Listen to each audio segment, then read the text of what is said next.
ആലോചിച്ച് നോക്കണം. മിനിഞ്ഞാന്നാണോ ഇവിടെ വേറൊരാൾ പ്രസംഗിച്ചിട്ട് പോയി ഞാൻ കേട്ടു. അല്ല, രാഹുൽ ഗാന്ധിയുടെ DNA ടെസ്റ്റ് നടത്തണം. പ്രസംഗിച്ച ആളുടെ പേരെന്താ? അൻവർ. ഞാൻ ഈ DNA ടെസ്റ്റ് എന്ന് പറയുന്ന പ്രയോഗം നമ്മള് പിതൃത്വത്തിന്റെ തർക്ക വിഷയത്തിലൊക്കെയാണ് കമ്മ്യൂണിസ്റ്റ് പാർട്ടിക്കാരെ നമുക്ക് പരിചയപ്പെടുത്തി തന്നിരിക്കുന്നത്. നമ്മുടെ ആരെയും കുറ്റമല്ല, അല്ലേ?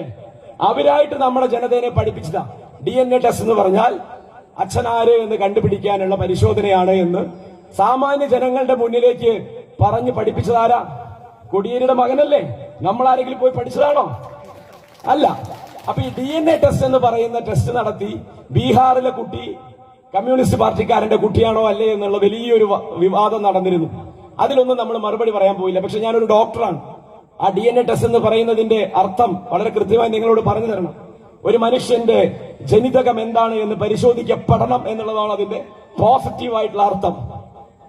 ആ മനുഷ്യന്റെ ജനിതകം എന്താണ് എന്ന് അയാളുടെ മുടിയിൽ നിന്നാണെങ്കിലും നഖത്തിൽ നിന്നാണെങ്കിലും അയാളുടെ രോമത്തിൽ നിന്നാണെങ്കിലും അയാളുടെ ത്വക്കിൽ നിന്നാണെങ്കിലും അയാളുടെ ആപാദം എവിടെ നിന്നാണെങ്കിലും രാഹുൽ ഗാന്ധി എന്ന മനുഷ്യന്റെ DNA എടുത്തു നോക്കിയാൽ അതിൽ ഇന്ത്യ എന്നല്ലാതെ വേറൊന്നും കാണില്ല എന്നുള്ളത് തന്നെയാണ് അൻവറിനുള്ള മറുപടി. പകരം നിങ്ങളുടെ DNA ടെസ്റ്റ്, ആ അർത്ഥത്തിലുള്ള നിങ്ങളുടെ DNA ടെസ്റ്റ് എടുത്തു നോക്കിയാൽ ഇപ്പൊ സംശയ എവിടെയാണ് എന്താണ് കളറെന്ന്, കാവിയാണോ ചോപ്പാണോ എന്നുള്ള സംശയ. ഒരു വാക്ക് മിണ്ടിയിട്ടില്ല. കരുവന്നൂരിൽ നടന്ന കൊള്ള മുഖ്യമന്ത്രിയുടെ അറിവോടെയാണ് എന്ന് പ്രധാനമന്ത്രി 2 വട്ടം പ്രസംഗിച്ചു പോയി.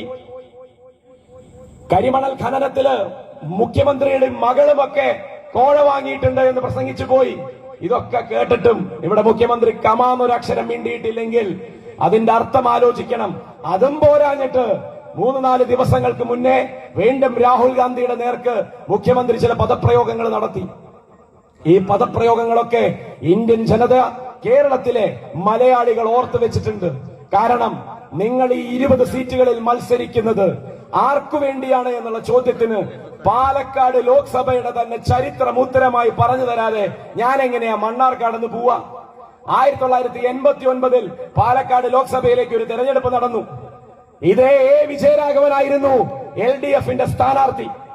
അന്ന് നമ്മള് ചെറിയ വോട്ടുകൾക്ക് UDF വിജയരാഘവനോട് തോറ്റു, പരാജയപ്പെട്ടു. 89 തെരഞ്ഞെടുപ്പ് നടന്നത് രാജീവ് ഗാന്ധി അധികാരത്തിൽ നിന്ന് മാറ്റി നിർത്തണമെന്ന ജനതാ പാർട്ടിയുടെ തീരുമാനത്തിന്റെ പ്രകാരം പ്രാദേശികമായ സഖ്യങ്ങൾ ഉണ്ടാക്കി. തെലങ്കാനയിൽ, അന്നത്തെ ആന്ധ്രാപ്രദേശിൽ തെലുങ്ക് ദേശം പാർട്ടി എന്ന് പറയുന്ന NT രാമറാവുവിന്റെ പാർട്ടി, ഇവിടെ MGRന്റെ പാർട്ടി. MGR മരണപ്പെട്ടു പോയിരുന്നുവെങ്കിൽ പോലും അങ്ങനെ സകലമാന സ്ഥലങ്ങളിലും കോൺഗ്രസിനെ അധികാരത്തിൽ നിന്ന് മാറ്റി നിർത്തണം എന്നുള്ള ഒരു ഹിഡൻ അജണ്ടയിൽ എന്തിനു വേണ്ടി എന്ന് ചോദിക്കുമ്പോ ആർക്കും ഒരു മുദ്രയില്ല. പക്ഷേ കോൺഗ്രസ് മാറി നിൽക്കണം. കാരണം അവനവന്റെ രാഷ്ട്രീയ സ്പേസ് പ്രാദേശികമായി ഉണ്ടാക്കണമെങ്കിൽ കോൺഗ്രസ് ഒരു ദേശീയ കക്ഷിയായി രാജ്യം ഭരിക്കരുത് എന്ന് 8-10 പേർ ചേർന്നെടുത്ത തീരുമാനം. ആ 8-10 പേരിൽ ഒരു പാലക്കാടുകാരൻ ഉണ്ടായി, അല്ലെങ്കിൽ പാലക്കാടിന്റെ അതിർത്തി പങ്കിടുന്ന ഒരു ആളുണ്ടായി, ഏലംകുളം മനയ്ക്കൽ ശങ്കരൻ നമ്പൂതിരിപ്പാട്. ആ തീരുമാനം എടുത്തതിൽ മാത്രമല്ല, ആ തീരുമാനം നടപ്പിലാക്കുന്നതിൽ 89 ഏറ്റവും വലിയ ഒറ്റകക്ഷിയായി കോൺഗ്രസ് ഉണ്ടായിട്ടും മുന്നണി സംവിധാനത്തിന്റെ ഭാഗമായി വലിയ രീതിയിൽ 3ാം മുന്നണി എന്ന് പറഞ്ഞ ജനതാ പാർട്ടി, VP സിംഗും പിന്നെ ചന്ദ്രശേഖരും പ്രധാനമന്ത്രിമാരായ 2.5 കൊല്ലക്കാലം നിങ്ങൾ ഓർക്കണം.